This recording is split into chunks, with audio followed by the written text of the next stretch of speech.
What's up, guys? So hey, this weekend we've got the Tampa Supercross, and where I'm headed, I'm gonna keep this video pretty short because I'm about to be picked up on a private plane. Seriously, my buddy Dennis is flying here to pick me up to take me to Prescott for the Arena Cross. I'm excited. I've never been in a private plane, like a little one like that, so that will be fun.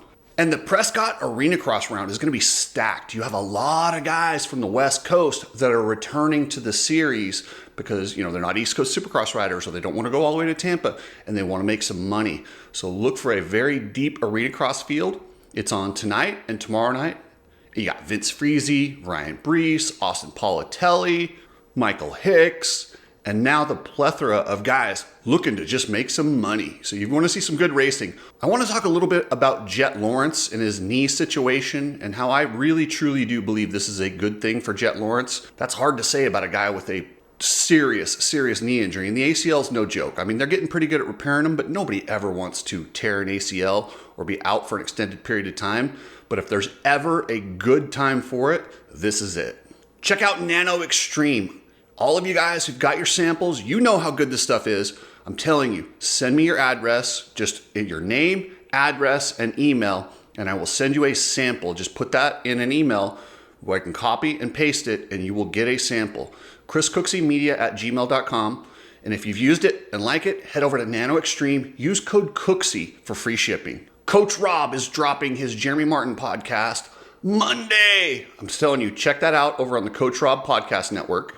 Ride Strapped, best goggle and glasses company out there. They do cool shirts, and we're doing the Cooksey Cookout in Daytona the Sunday after the race. Hit up ridestrap.com.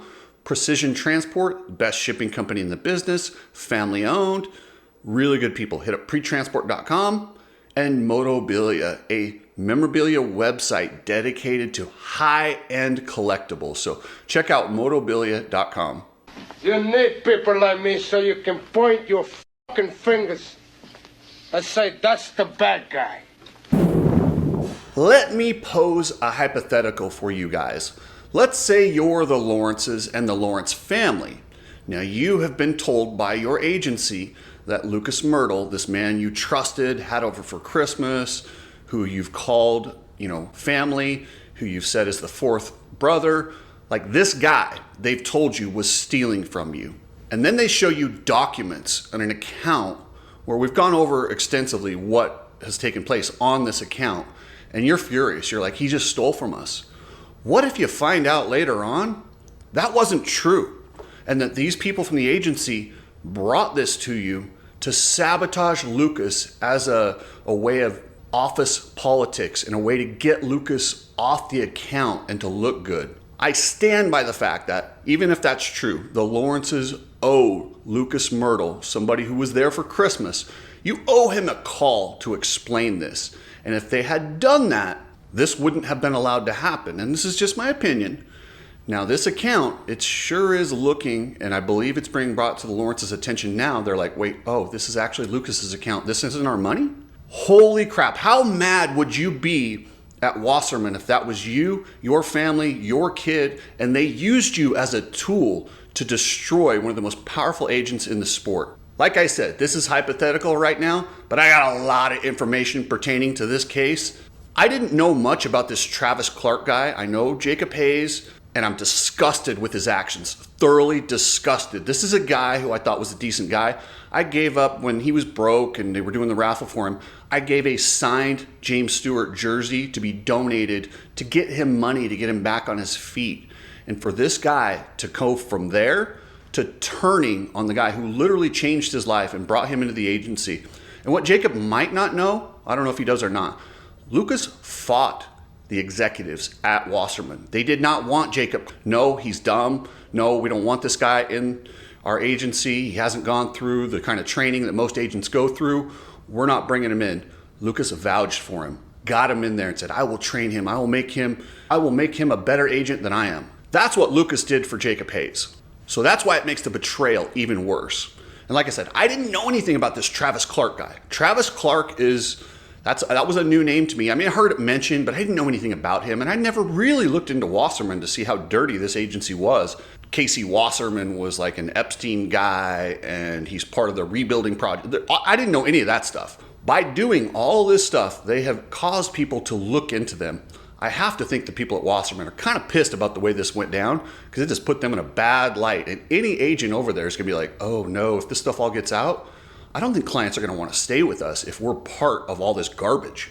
I had a former client of Travis Clark reach out to me and tell me, and they asked I not share specifically what he did because it would out the source, but what he did to this client was disgusting. The way he used this client as a tool to leverage other clients. He never intended on doing anything positive for this client. He was 100% a tool, and he's bitter. He's like, dude, this guy is not a good person, and that's how he does business. So if you see a guy like that, do you really want to associate with somebody who constantly puts their needs in front of yours?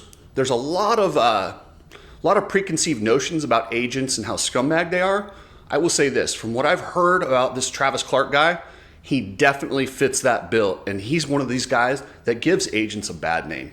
Now I think here, moving forward, I think the Lawrences are going to kind of see this bigger picture, and they're going to see how they were used as a tool to free up commission, get rid of Lucas, or whatever it was. They were used, and they were lied to, and they were manipulated. And these are all alleged right now, so don't take this as fact, but I will say this, I have a direct pipeline. I probably know more about this situation than the Lawrence family does. So at some point, this family is going to realize they were used and they were made fools. I wonder how they're going to handle it. I have to think they're probably not going to stay with Wasserman, knowing the things that have come to my attention. So stay tuned. This thing's going to get a lot weirder. Now, nobody likes to see an injury, in particular, major injuries. ACLs are one of the longest, most time-consuming, and dangerous injuries to athletes. You're out for a long time. First, you have to have it reconstructed, and then there's nothing but time. You have to wait, and then you have to rehab and hope you build it strong enough that it doesn't tear again. That's what Jett Lawrence is going to have to go through.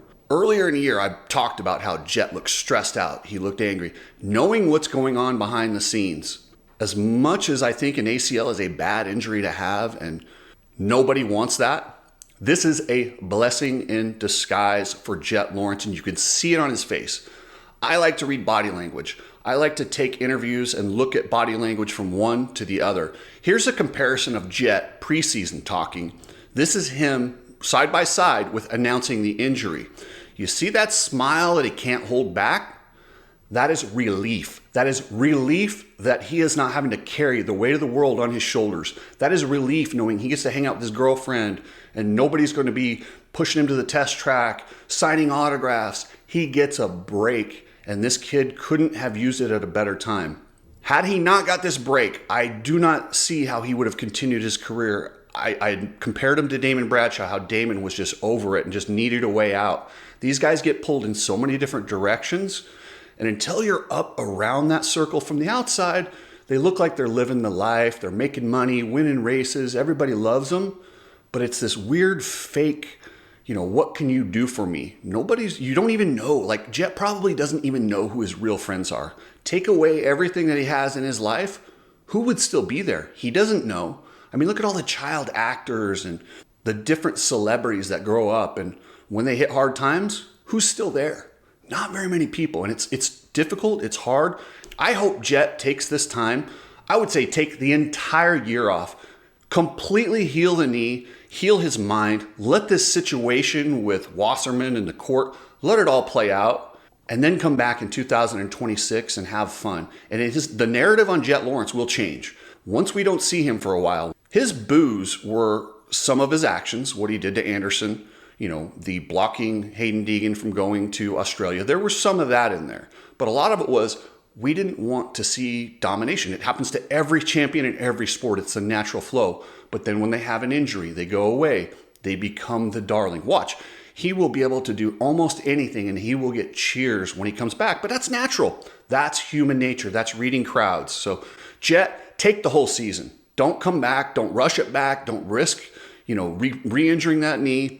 Take the time you need, get rested up, get mentally focused, sort out these money issues with your parents or whatever's going on there, and then come back and finish out your career the way you want to. At this point, Jett's made enough money. He could probably walk away and be fine for the rest of his life. but he's got an opportunity to be one of the greatest ever to do it in this sport. And I think if he gets a chance to take the rest of this year off and refocus his mind, I think we could see a Jett come in who's happy, more equipped to handle adversity, and he will be strong when he comes back. And it's going to look different. I don't think you're going to see Jett come back as part of this whole Lawrence family unit that they pretended was so happy. It's not. It's a train wreck, and it's about to explode. I want Jett to race for himself. I would love to see him. I know he just signed a big deal with Honda, but I would like to see Honda cut his brother loose. Get him on a different team. Get these guys. Let Jett be his own person. He needs to grow as a human being, not just a racer. The racing stuff, he's got figured out, no problem.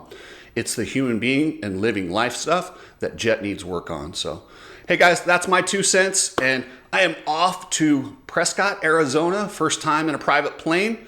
My buddy Dennis is picking me up, and I will be at Arena Cross. If you see me,